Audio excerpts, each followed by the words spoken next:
Good evening, everyone. I'm Margot Sagel from Watchung Booksellers, and I'm really pleased to welcome you to a very special evening.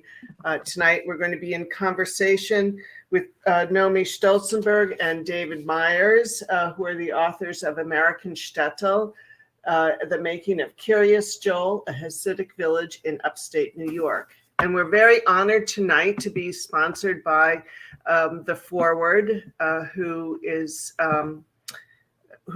loaning us Jodi Rudoren, their editor-in-chief, to talk tonight with everybody. Before I introduce people, though, I would like to, go over the crowdcast format for any of you who are not familiar with it.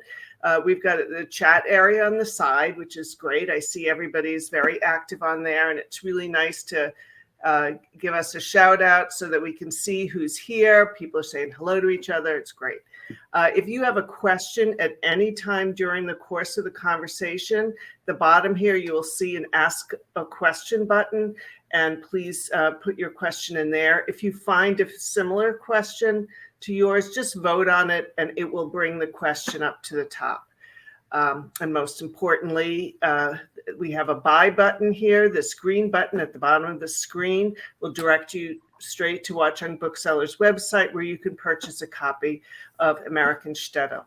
And it will be active throughout the entire talk and afterwards, so you don't have to miss any of the talk. So now I think we're ready, and I'd like to invite our guests on. Hello, wow, everyone came on all at once. Hi, everybody. Jodi, Nomi, and David. I would like to read your bios because this is like such an interesting discussion this evening, so everyone knows who we all are. Nomi Stolzenberg holds the Nathan and Lily Chappell Chair at the University of Southern California Gould School of Law, and she's written widely on law and religion. And David N. Myers holds the Sadie and Ludwig Kahn Chair in Jewish History at the University of California, Los Angeles. And his many books include Jewish History, a very short introduction. And Jodi Rudoren became editor-in-chief of The Forward, the nation's oldest independent Jewish news organization, in September 2019, after more than 2 decades as a reporter and editor at the New York Times. And she's helping lead a transformation of this storied 124-year-old institution, a nonprofit that went digital only in early 2019.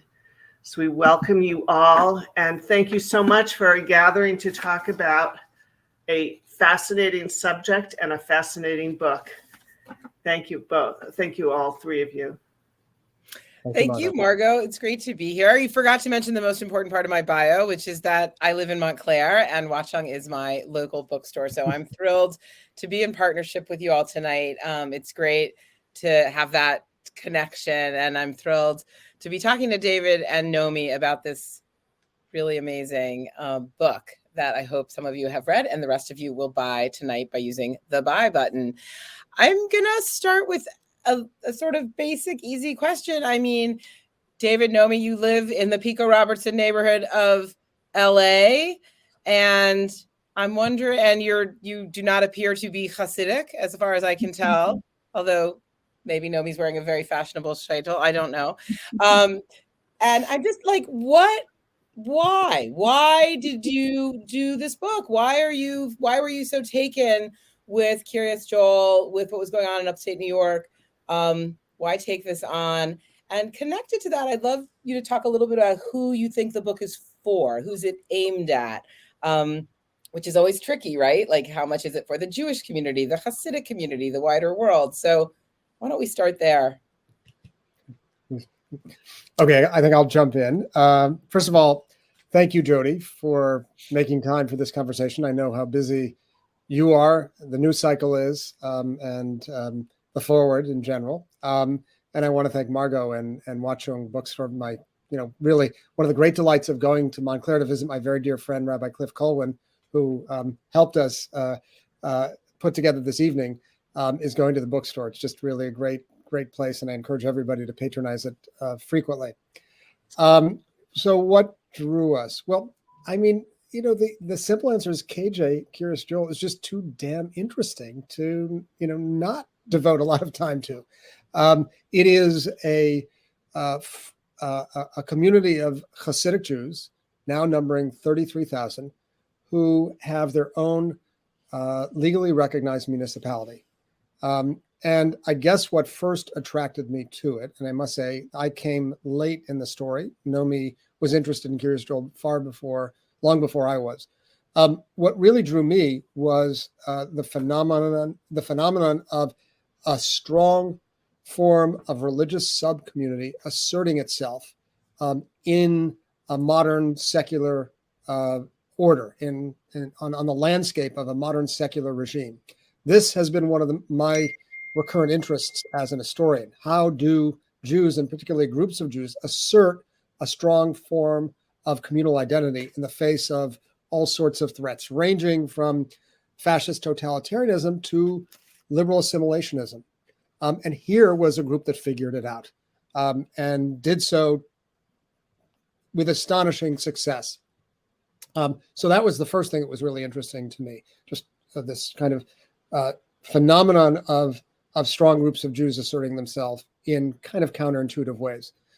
The other thing that was of great interest to me was the prospect of working on a group of decidedly living subjects. I'm an historian. I study decidedly dead people whose sensibilities and characters come to me from largely published books with a fair bit of archival documentary evidence. The prospect of dealing with such a live community and group of people was too enticing to pass up. Nomi will sort of explain how she got us into this in the first place. She's really responsible. I looked over my shoulder and saw what she was working on. I said, I got to get in on this. And I had to sort of remake myself in a certain sense, not fully, but as a kind of quasi-ethnographer, because I understood to really plumb the depths of the community, it was essential to get there. Mm-hmm. So David's referring to the period of time from 1994 and 1995, 25 years ago, when I was a newly tenured law professor, which is when I first started to write about Kiryas Joel in the wake of a Supreme Court decision that had been issued that year, which we can talk more about. But to give you, maybe a fuller and more honest answer to the question, because that just begs the question, well, why was I writing about that then?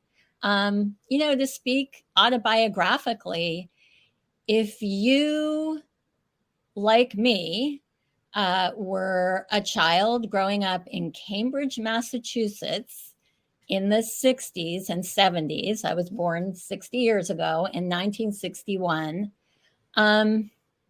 Jewish identity was a puzzle, and I might even say a cipher. I grew up in a totally secular family, first generation immigrants, but a very Jewish family in a very WASPy environment. So my family was very Jewish, but very secular. There was no organizational affiliation or expression. And I grew up and retain a deep-seated attachment to the values of liberalism and secularism in which I grew up. But at the same time, with intense curiosity about and attachment to my Jewish heritage.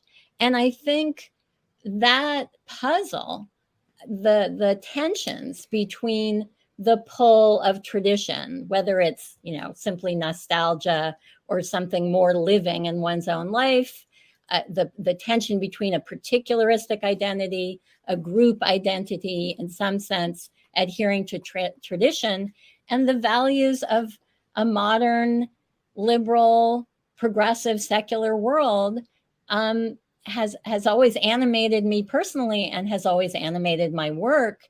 And this is just particularly insofar as this community has had so many confrontations with the American legal system. It's a really fascinating example of how the tension between tradition and modernity and Jewish identity and liberal values plays out. That was a great start. Thank you so much for that. And let's get back to the who's the audience for this book? Who's it meant for? Well, we are aiming widely and broadly. I think we have so many particular audiences in mind. We're both academics, and I'm a law professor, and David's a professor of Jewish studies. And certainly we are writing about our respective areas and the crossover, and we want to have an impact on our fields, but we always felt this is a story for a much, much broader public. Certainly, as you alluded to, I have friends, fellow academics, who when I've told them how many people, hundreds of people sign up for these book talks, and they're like, oh my God.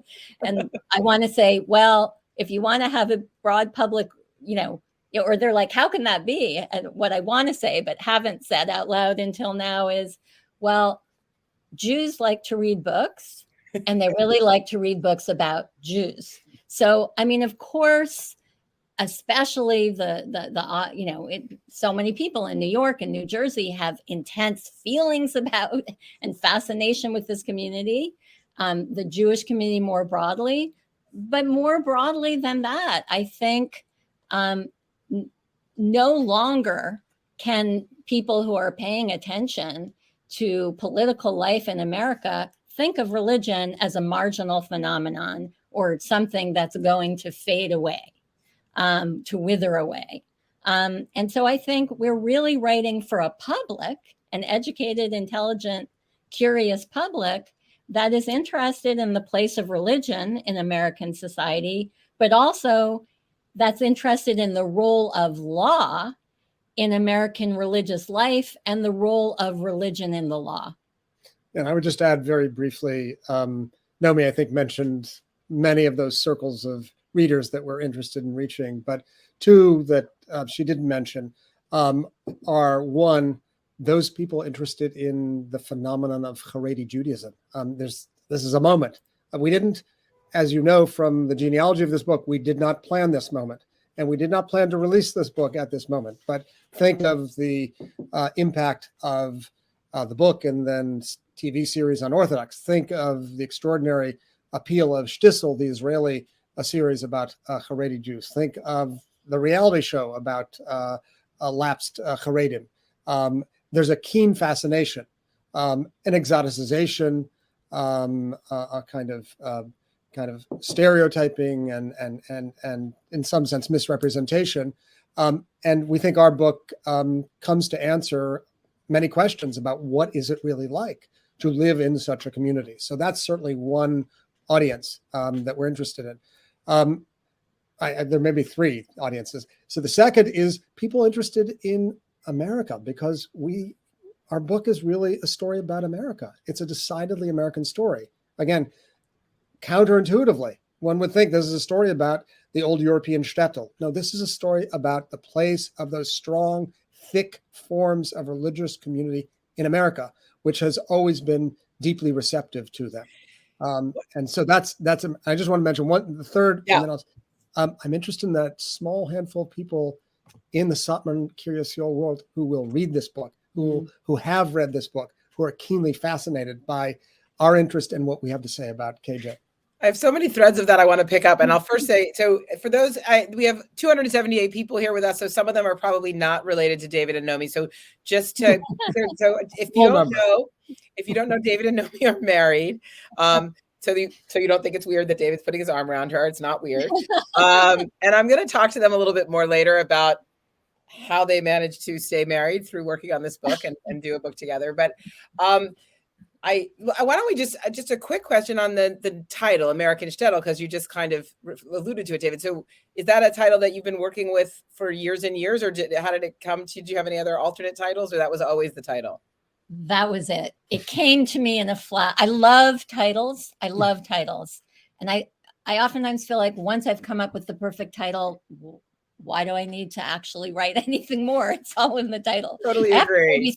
we struggled over the subtitle. Obviously there's an echo of American Pastoral, right? I mean, of Roth, but it just sounds right. It sounds like it fits within a tradition of, in particular, Jewish explorations of American culture, but American explorations of America. And, it captures the Americanness of the story that we're trying to tell, as David said, but also it's the story of a place that self-consciously defines itself as and is perceived by the outside world as a recreation of the Shtetl, even though in fact this community's characteristics are so dramatically different from the Shtetl of yore. So you talk in the introduction to the book about this being the product of 15 years of work, although Nomi just mentioned that her relationship with KJ as a subject goes back even farther than that. And I think in the introduction or somewhere you refer to your near obsession with a project that never seemed to end. I'd love to hear about the kind of arc of the work and how you split it up. Obviously, you're a law professor, a legal scholar, and David, a historian. And David talked a little bit about how this doing live interviews was different from archival work. Look, how much time did you spend? You talk a little bit about this in the book, but how much time did you spend in KJ? Did you always go together? Did you do interviews together or split them up? Like, how did you tell us a little bit about the process of doing this research? Mm-hmm. Maybe I'll start and then hand to David. So in part because I had done this earlier work 25 years ago, right before we even started 10 years later. And in part because not only did we have many intense conversations about Kiryas Yol, but this is just one example of a shared set of interests. We began together by conceptualizing the whole book. I mean, that was really joint, like in a room together, just outlining it. And then it was quite clear that there were certain parts of the book which became chapters that it totally made sense for David to take the lead on, that he'll describe in a moment. And there were different ones that I took the lead on. Very roughly speaking, before I pass the baton to David, the chapters I took the lead on come in the second half of the book and are at once telling the American story. And because in America, all important issues go to the courts, it's very much a legal story. So the tools of research that I had to use, they were very various, but they were, there were many different forms of legal research and other kinds of research, very time intensive, that I engaged in. But I think it'll be interesting for people to hear about the research tools that David used for the chapters that he took the lead on. Although I should say, then we each, were involved in the rewriting and infusing of information that we gleaned from our different research endeavors. And cutting. Don't forget that here. Yeah. So this erstwhile secular Jewish girl from Cambridge, Massachusetts, had a keen fascination in religious subcommunities in the United States and how they functioned on the legal and political landscape. Those communities included fundamentalist Christians in Tennessee, a group of followers of an Indian guru in rural Oregon that established their own city called Rajneeshpuram, and Kiryas Yol in New York. And really, quite literally, I was looking over her shoulder and seeing that she was interested in Kiryas Yol. I said, "This is just too interesting for me not to be interested. Could I somehow join you?" And what I did was I reached out to the public-facing person, the spokesperson for the community, and asked, "Could I come and talk to you about the community? I'm an historian and I'm very interested in the historical arc of this community. Could I come?" And to my surprise, I heard back relatively quickly with a positive answer. That, Jodi, if we're counting our years accurately, was 2003. So 15 years becomes 19 years. I went to KJ for the first time and was told, we're actually interested in having you because as we hit our 25th year, we're interested in having someone hold up a mirror to us so that we can see how we look, so that we can become more effective in dealing with our neighbors, right? So we can imagine our own growth in the future.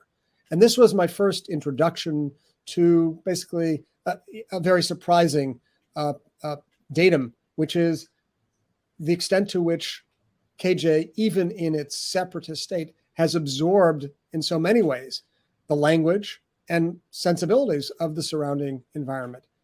I went back to KJ. I mean, really, just to pause on that for a second, like I think that idea, we really want to see how other people see us. We really want to welcome in somebody from the outside to do that. That itself feels totally surprising from like Totally how surprising. We all perceive them, right? I was stunned. And I want to pause just for, we may or may not want to talk about this at more length.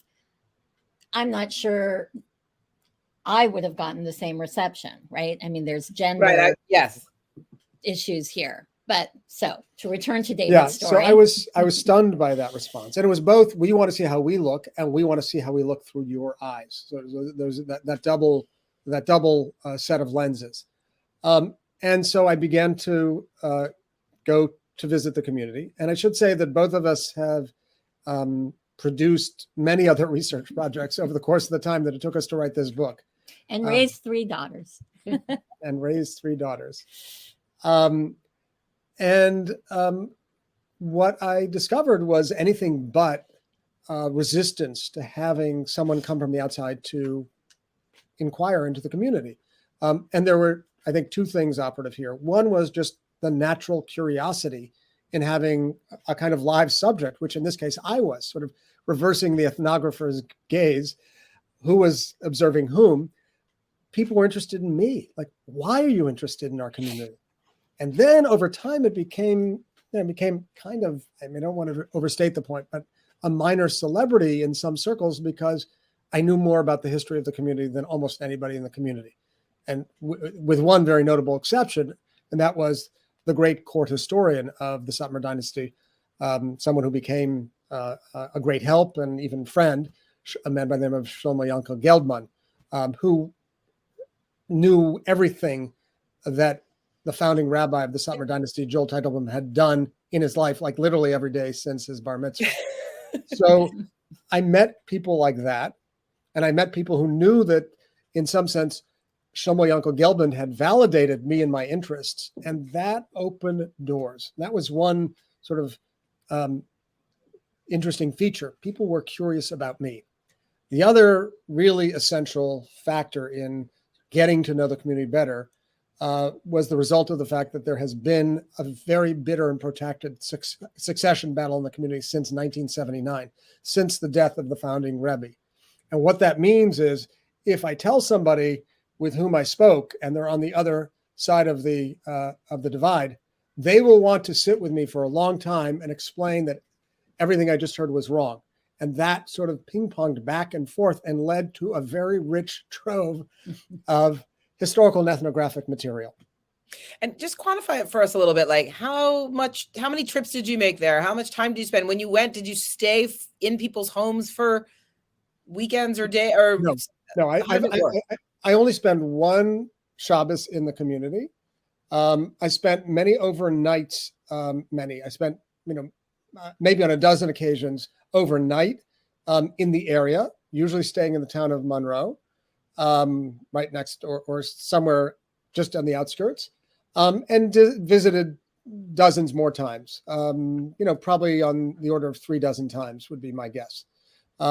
Usually for a day or an overnight, and just on that one occasion for the Jewish Sabbath, which was wonderful. I stayed in the home of people with whom I'm quite friendly, who have been really great resources for me. And I guess I'm interested. So you were saying that they were really fascinated by you and by the idea that, and you know, that it was a currency that you knew a lot about them, but they were interested in an outsider being interested in them. I'm really, and I was thinking about this when Nomi was talking about growing up in Cambridge, in with her background. Just, I feel like the liberal, secular, Jewish kind of relationship with Haredim, it's something that fascinates me. Like when I interact with Haredim, or even when I see them on the subway, right, I feel kind of connected to them. They're very visibly Jewish. I'm very strongly Jewish. And then I sometimes realize they do not see me that way. I do not present as, and I'm not sure how they also regard my Judaism and my Jewish engagement. So I wonder, how did your being Jewish and being, you know, very actively and deeply Jewish and knowledgeable about Judaism, did they think of that? I mean, did they feel close to you because of that and respect that? Or was it the same as if you were Christian? How do they think of liberal Jews like us? Yeah. Yes. Unknown. I think the answer to the question is, well, I should say sometimes in the community, it felt like there was absolutely no appreciation of the fact that I was Jewish, seriously Jewish, observant. Like it just didn't register at all. And I, I used to say, I'm almost at times a complete Gentile in their eyes. But that changed over time. And it also varied. I mean, it's also important to note. It changed over time as I became more expert in the history of the community and therefore became a kind of phenomenon. Like, who is this guy who's clearly not us, who knows the language, who has the conceptual vocabulary, who, can go pound for pound with anyone else on the history of the community. Like, who is this? And here's what I think, here's why it's important to say it depends. Because in a certain sense, there are people, who in the community, the people whom I did not meet, who have no interest in spending any time with me. And so there's a kind of, built-in bias in our research. We found the people who are willing to talk to us. But those people who were willing to talk to us were in a certain sense, the same as the liberal Jews like you who observe the Chassid on the subway. That is to say, they looked upon me with a mix of curiosity and bemusement, much as liberal Jews often look upon Hasidim or Haredi Jews with a mix of curiosity and bemusement. What is that? Who is that? And I also got that in KJ. And I also got, just questions about, what world I lived in and what my hashkafa, what my worldview was. And that was really so incredibly instructive and powerful in demonstrating the extraordinary diversity within what appears to the outside as complete uniformity. That's really insightful. I assume that you talked a little bit about this, and to some extent, everyone has so many stereotypes about places like KJ, Lakewood, Haredim in general, and something I've taken very seriously in my work, especially when I was in Jerusalem, is this idea of like, there are all these caricatures in kind of public life and in news stories. And I always took my mission as to dimensionalize them and humanize them. And I assume that was a lot of what was going on here, is like, here's this, the insularity of the place makes it particularly challenging. We want to go and kind of fill it out, flesh it out. What's the full story of these places? And I feel like reading the book in some ways did that. Like, I definitely, there's real people and you gave great full pictures of them. In some ways, what you did was provide a lot of evidence for the stereotypes, right? Like in some, a lot of the things that we all think about this community in terms of insularity and following Rebbe's dictates and being hostile to outside world and the way they did land use and public school takeovers, et cetera, are true. I mean, you documented them instead of taking them. So I'm interested in what really surprised you in your research. Like, what did you learn through all this very deep and long research that was like, wow, this was not in the framework we set out to. This is different than what we and the general public thinks of this place. Mm-hmm. Well, with regard to stereotypes, and whether they're debunked or reinforced. This is not necessarily something that surprised me, but it's, to me, the part of, it's the part of the narrative and the part of what we learned that, to me, is my best response to the concern about the way in which some of what we depict reinforces stereotypes, which in some people's eyes are negative stereotypes.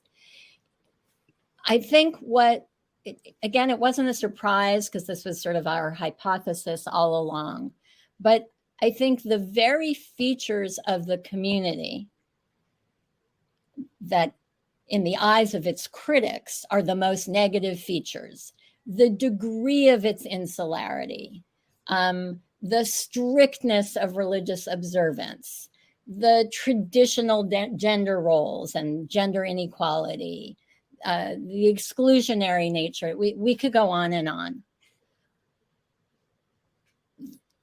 Those features are not only permitted, but I think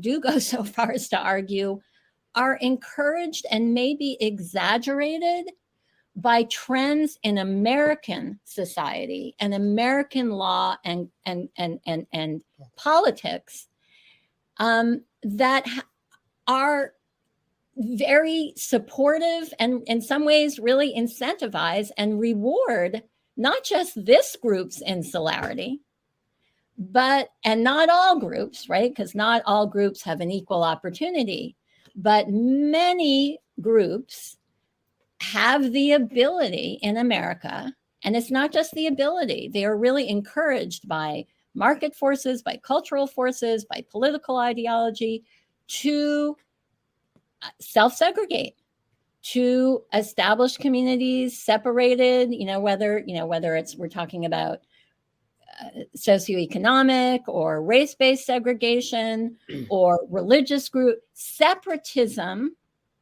is an American tradition. Now, there's a counter tradition in America that's very anti-set. And there was a battle going on in the period of time in which this community was forming between those two countervailing American traditions. And guess which one was gaining the upper hand? So I think what was really revelatory was to really document, to put together the story about the forces outside of this community that were really enabling the Satmars to be as insular, as extremist, and as politically empowered as they are, because, the last thing I'll say, notwithstanding its fierce resistance to assimilation, the other theme in the book that David can expand upon is that there is a process of unwitting assimilation that has always taken place. It can't be otherwise. And the Satmar's commitment to separatism, as I think David mentioned before, has always coexisted with a very realistic, pragmatic willingness to accommodate, to play by the rules of the game. So if the rules of the American game had required them, say, to actually adhere to minimum standards of secular education, I mean, I don't know exactly what would have happened, but I think we need anyone who is inclined to be critical on the basis of these negative stereotypes needs to extend the ambit of their criticism beyond the community to include the forces in American society that support those features. Okay, so I'll try and actually give you an example of things that surprise me, but I have one remark to make before that, which is KJ and Haredi Jews are like a kind of Rorschach test for observers. They project onto Haredism what is inside of them. And this became so clear to us in the first book talk we did, sponsored by the New York Jewish Federation. There were 800 people who signed up. 135 questions, not one of which we managed to get to because the conversation was so engrossing, I'm afraid to say, which won't be the case here. 50% of the questions were along this line.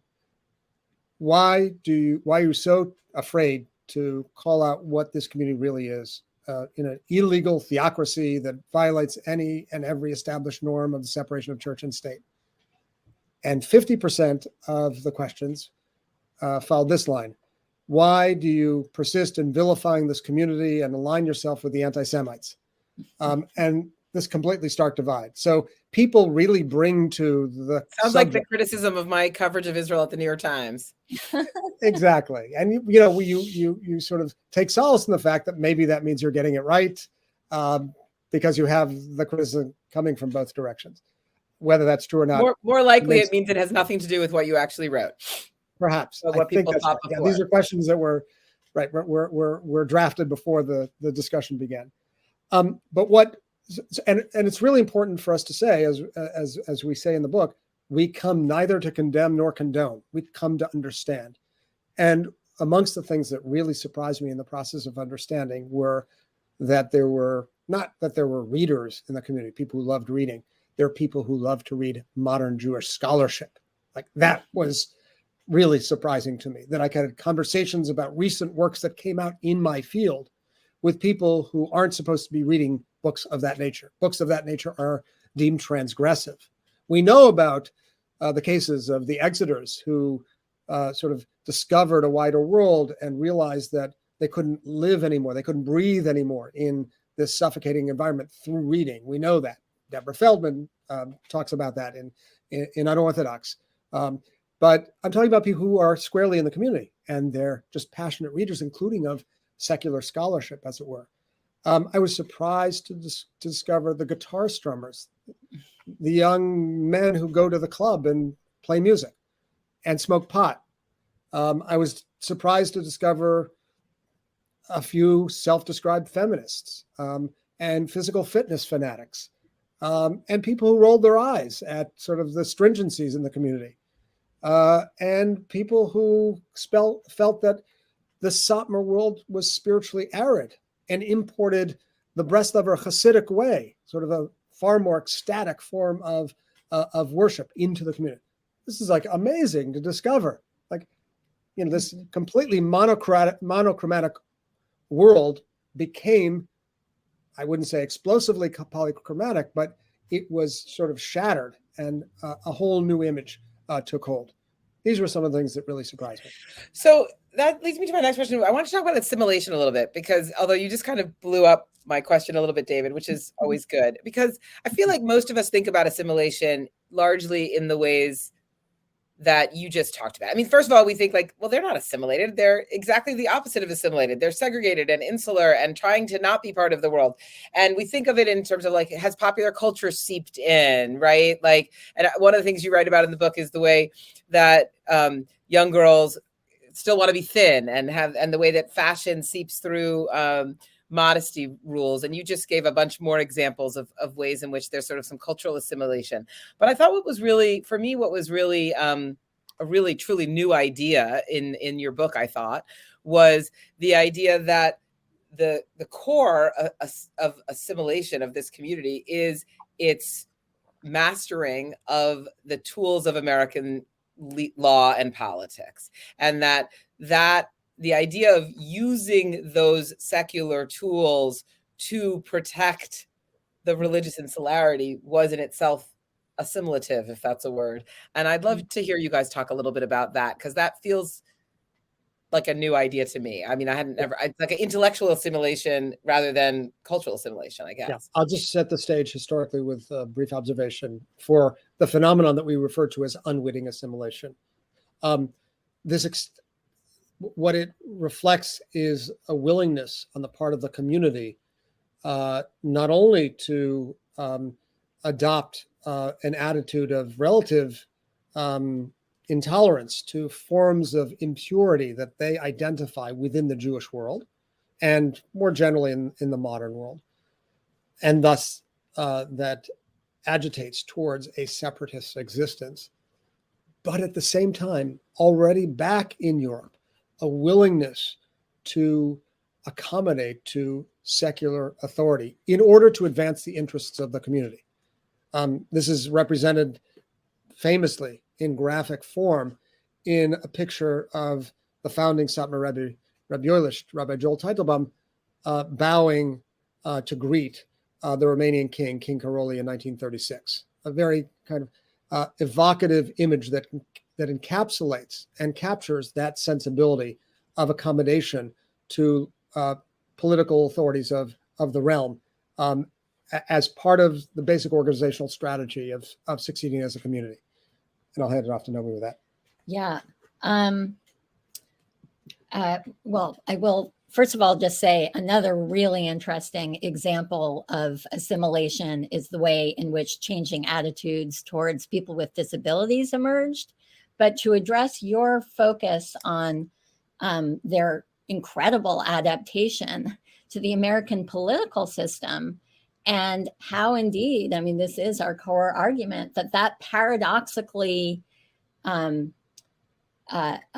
facilitated, their separatist aspirations and their ability to realize them. I think that's because there are two features of American style democracy, 20th century and so far 21st century, that really, as I was suggesting before, are very conducive to sub-communities pursuing their own separate interests. One, as I think David just said, it's an interest group model of politics. So by definition, right, like the name of the game is you're part of an interest group, and it is part and part, the way in which we do democratic politics is by having each interest group advocate for its own interests, right? So that's a very self-interested model of political activity, albeit it's the self-interest of a group, not of an individual. And it's very congruent with a group whose interest is being able to live apart from everybody else in accord with its own law. Another really important feature of American style democracy that differentiates it from some other way, is federalism and even localism, right? And there's always been a kind of romance and commitment to local democracy. And in the Reagan era, right, which is when this, the community was formed before then. But, the early years of the village are the years of the Reagan era, in which the romanticization of local communities and local politics. Now, in point of fact, the commitment to localism and empowering local communities and local governments and enabling them to pursue their own self-interest to the exclusion of the interests of everyone else has coexisted with the ongoing expansion of state and federal power. So it's a curious system. But that system and the sort of exaltation of local government and local community worked very much to the benefit of the Satmar's aspirations. And the last piece of the puzzle is it's a free market system, right? So basically, if, and it's a big if, because you need to amass enough wealth and capital, but if you can acquire a tract of property and develop it and subdivide it and then settle it, have your group settle it, right? This is what happened in Rajneeshpuram. This is what happened in Kiryas Joel. Now you're a local community that is in a position to avail itself of the tools and the rules prescribed by state law of local democracy and incorporate as a municipality. And now you're a recognized political unit, no different from any other informed secular government, which is allowed to, and in a certain sense, kind of required to advocate for its own interests and its interests alone. I'll just say if I could just add one or two points to that, Jodi. So there was this tradition of engaging political authorities back in Europe. That was elevated to a new art form in the United States, really refined and perfected. And I think that's because there's a sense America is different. Satmar Hasidim believed that the United States is a malchus shel chesed, a kingdom of grace. They believed that they were entitled as American citizens, and really because of the Holocaust, to sort of replenish and build up. And they went at the task with relish. What were some of the ways in which we see this unwitting assimilation? They developed an incredible sagacity about the law. They lawyered up like nobody's business. And then they did something that was really kind of shocking. They went to Gentile courts, secular courts, in violation of a longstanding taboo that you don't take your matters to Gentile courts, especially if they involve other Jews or other members of your community. And yet they did repeatedly.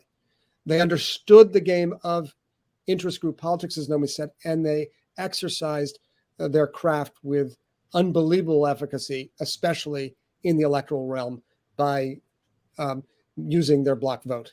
In all those ways, they did things that previous traditionalist communities back in the old country had never done.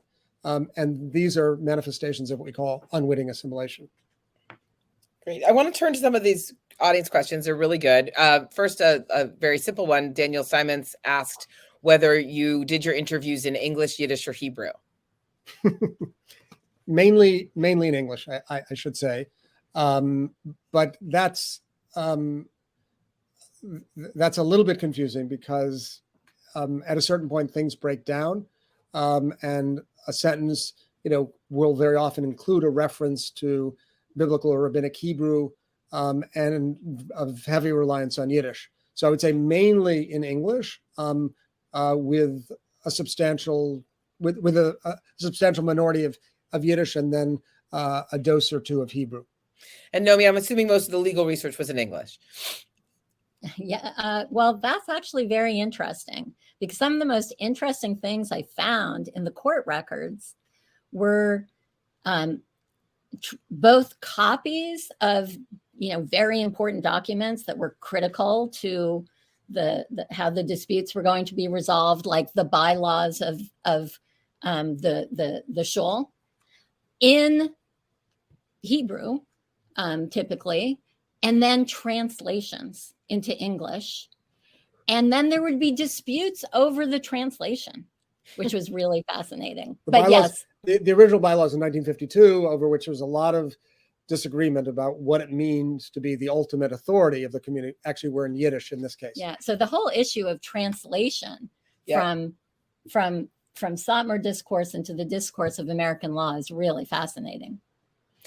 So there's a lot of questions, and there's been a lot of comments in the chat that are about how KJ is like or unlike some of the other Orthodox communities in East Ramapo, Lakewood, New Square, Tosh in Montreal, and a lot of questions around the issue of the public school districts. And you write in the book a lot about the way this played out specifically in KJ, the creation of a special public school district to serve children with disabilities. But so the main question, as written in the here, is what are your opinions about the ultra Orthodox block control of the East Ramapo School District in Lakewood, and how funding cuts of public school has negatively impacted the local public school students?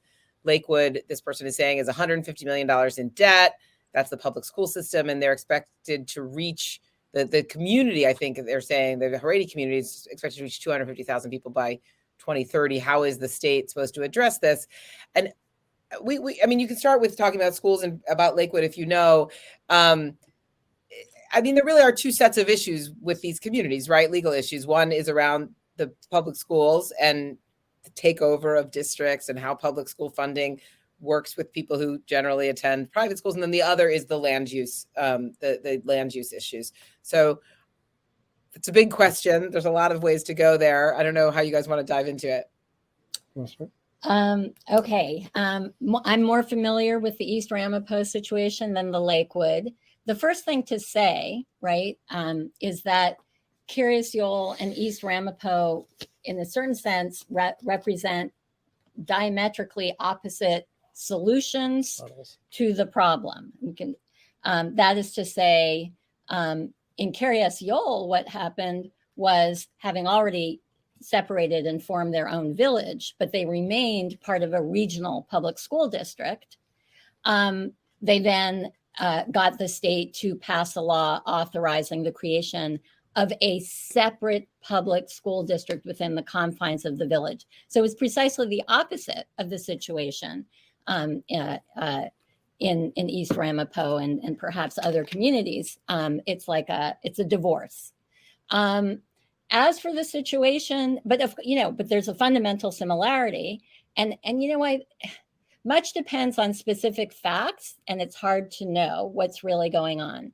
But I think in situations like East Ramapo, where the characterization is frequently, the term you use, it's a takeover of the public school district. I think there's two aspects to that.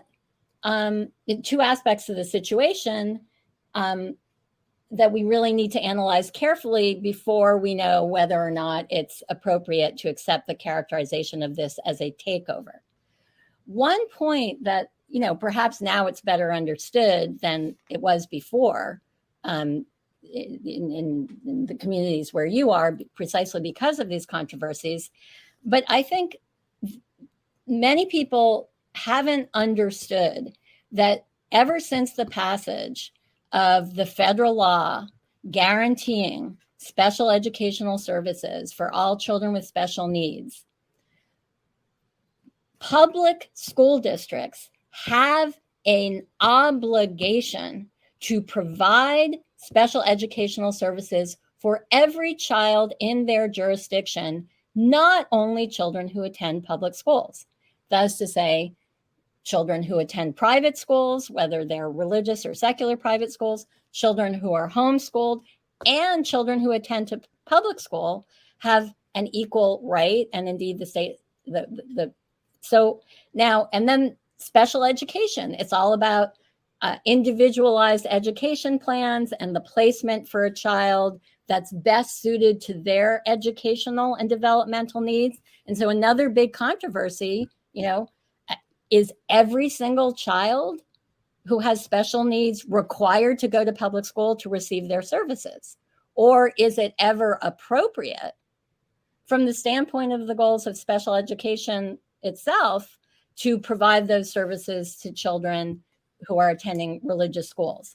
And that's a really hard issue, and the court has flip-flopped on it. But the bottom line is that for decades now, the law is that if it's determined that the best placement for a child is not in a public school, then those public dollars need to go to that kid. And that's not well understood. So it can. That happens in every public school district in America, spending millions of dollars to private schools. And add to that special education is way, way more expensive than not special education. So if you just look at numbers, it can look like an enormous amount of funding is being diverted to, but that may be totally appropriate. Right. But, I think I appreciate that. I think that's really an important primer. But I think what people, what makes people, I think, eyebrows really raise, right, is when a bunch of people who do not send their kids to public schools run for the school board and take control of all of the voting decisions of the school board and the budgetary decisions, despite, and it's a majority and et cetera, et cetera. That feels absolutely, that feels kind of anti-democratic, right? Right. Although, it wouldn't be perceived as anti-democratic, and it wouldn't be anti-democratic, right? I'm sure there are many examples of people who sit on school boards who don't have children in the public school, right? That's not in and of itself nefarious. The question, it's a matter of equity. Okay, everything I just said sort of justifies the diversion of special education dollars to at least some children who attend religious schools. But every child has an equal right to a quality education. So the question is, when whoever is sitting on the public school district, are they really, adhering to a principle of equity and caring about and giving as much funding to the education of other children as they are to their own? In Kiryas Yol, that problem doesn't exist, right, by virtue of this more perfect form of separation. Right. So I would just say that it doesn't seem to me, at least, that principle of equity that Nomi discussed was achieved by those who took over the school board in East Ramapo. But I do want to make a just more general point, and I'm sure there are other questions, and that is Haredim, as they become a larger and more important share of the demographic pie in the United States and amongst American Jews, are going to need to refine even more not only their skill at interest group politics, which is masterful, but at neighborly relations, at darchei noam, at treating neighbors with dignity and grace. And I think that is going to be a major challenge, and a major desideratum, a major need moving forward for that community. Because in places like Kiryas Yol, as a number of the people in the chat have pointed out, the need, some would say appetite for land, is seemingly unrelenting. In fact, neighborly relations come down to three major, to reduce it very simply, three major factors: land, water, and sewage, right? And these are contested every single day. As the Kiryas Yol birth rate continues at its extraordinary rate, the community grew by 60% between 2010 and 2020. And estimates are it could reach 100,000 people from its current 33,000 in 20 or 25 years. As that rate of expansion continues, there will be increasing competition for those precious resources, upending the glorious suburban ideal of Orange County and Rockland County, New York. And I think one of the pieces of the pie is what I began with, which is Haredim are going to need to get better at negotiating and navigating those relations and understanding that there's not a limitless amount of natural resources. So we are close to 8:30. I'm going to run through a couple more of these audience questions, and then I do want to get back to talking about how you guys work together as spouses. So someone's asking, can you speak as to why they've changed the name to Palm Tree? It seems more neutral. The book details how Kiryas Yol was a village inside the city of Monroe, and then a couple of years ago moved to incorporate as its own town, I believe. So there's a bunch of legal reasons as to why they did that incorporation. But what about just that naming? Kiryas Yol, obviously named after the founder, a Yiddish version of village. But Palm Tree is the English translation of Teitelbaum, so it's also named after the founder of the community. It's about land. It's about land and autonomy over zoning regulations. That's why they went to the incorporated town. That's why they exited the town of Monroe, so that they could have control over zoning and land.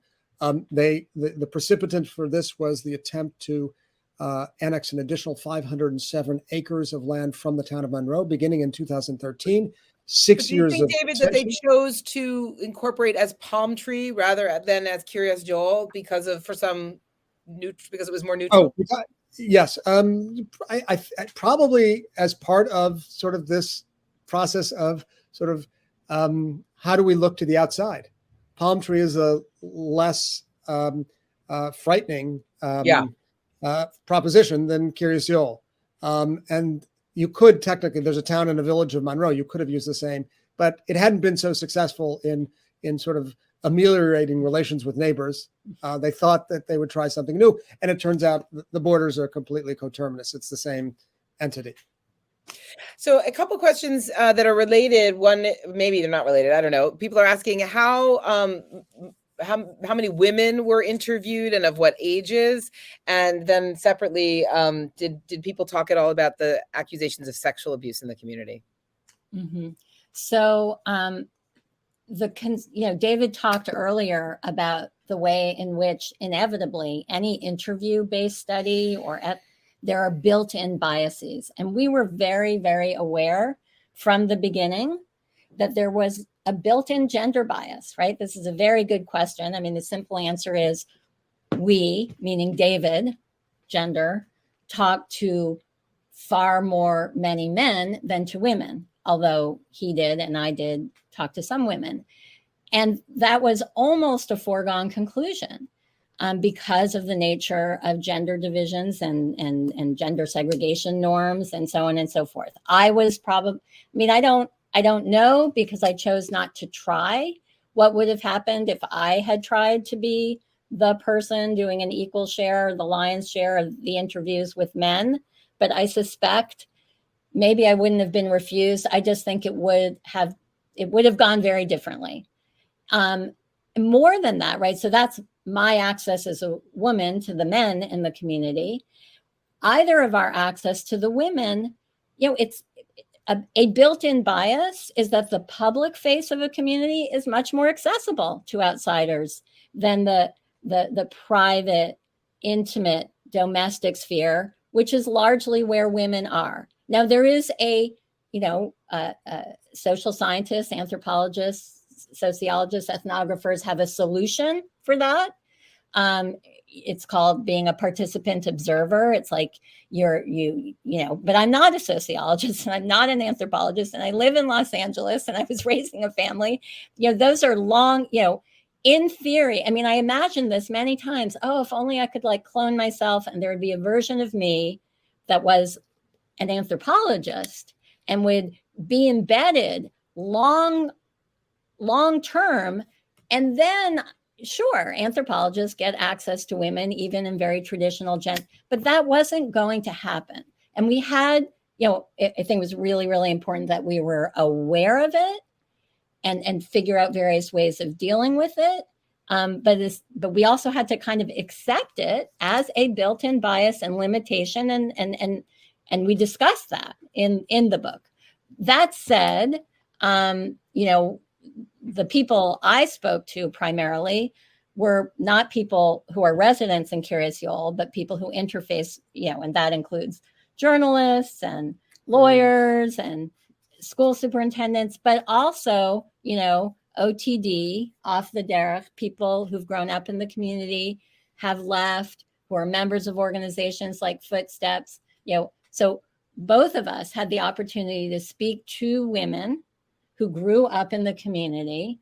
Now, you're always going to have representativeness problems with any individual you talk to, but these were very insightful, multifaceted observers who certainly gave us a window into women's experience as well.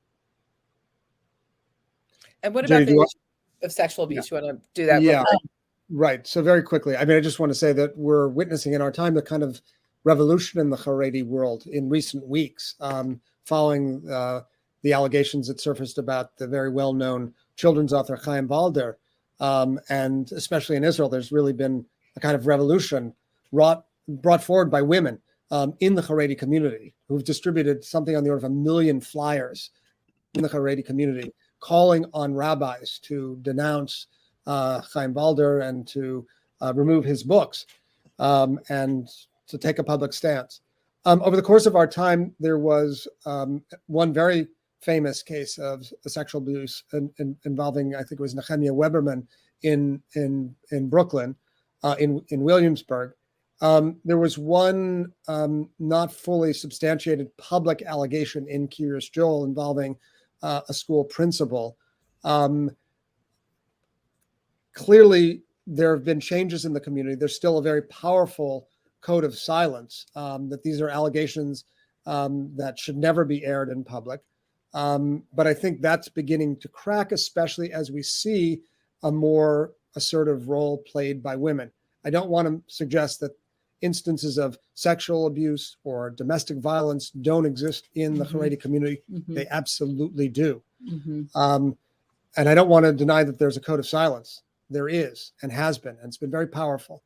But in the vein of that process of sort of absorbing trends from the surrounding culture, we also see that there's a new commitment to transparency, really pushed forward by women, who are beginning to assume a more important role in the community, a more public role in pushing back against the rabbinic establishment.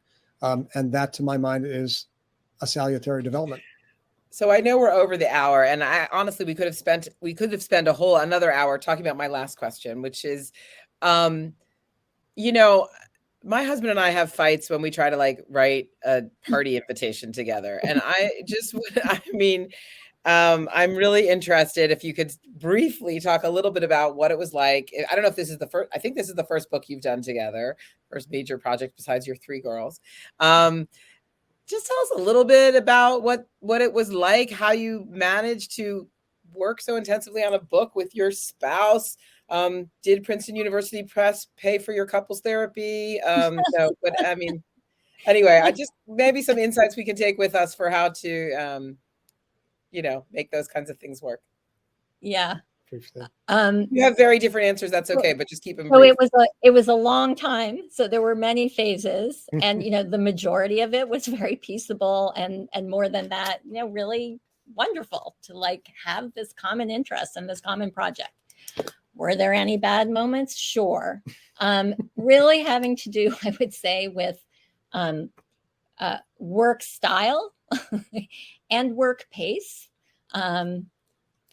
We can let the audience guess who had a slower pace. So, there were definitely moments. And another thing is, since we were looking at very different archives, sometimes, the story, the facts that I was piecing together, in my kind of investigative mode, well, it would contradict like what David was hearing from sources. So, I mean, were there ever moments of frustration? Yes. Were there ever moments when David said, this book is never going to get finished because I am the one who was the slow? We had some moments. Like I was going to guess that David was the slow one. I revealed the answer. Yeah. Think of Daniel Kahneman's book, which I'm sure Margot has for sale, Thinking Fast and Slow. And that sort of captures. I like to think of myself as careful, but I like to sort of get it out. And Nomi is just much more profound and deeper than I am.